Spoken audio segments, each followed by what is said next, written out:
Яг би ерөнхий аудитын тайлбарыг бол эхний ээлжинд орон нутгад аудитын байгууллагуудаараа тухайн орон нутгийн нөхцөл байдал, зээл олголт, иргэн төлөлт, зарцуулалт, үр дүн.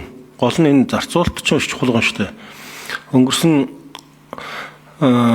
өчигдөр гайлын дарга ярьж байлаа, та нар анзаарсан бол өнгөрсөн тэр 24 оны импортороор оржсэн машин ямар их огцон өссөн, 120 мянга гарсан байлээ шүү дээ.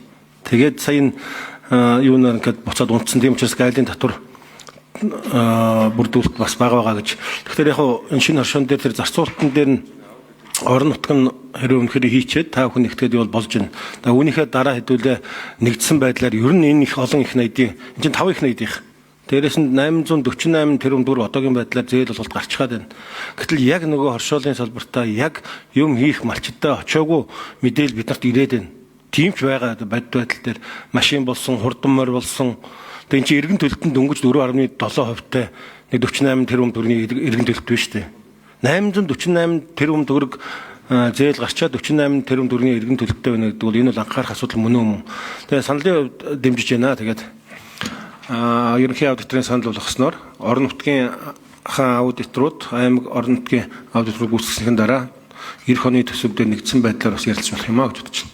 За тэгвэл саналаа татж авлаа.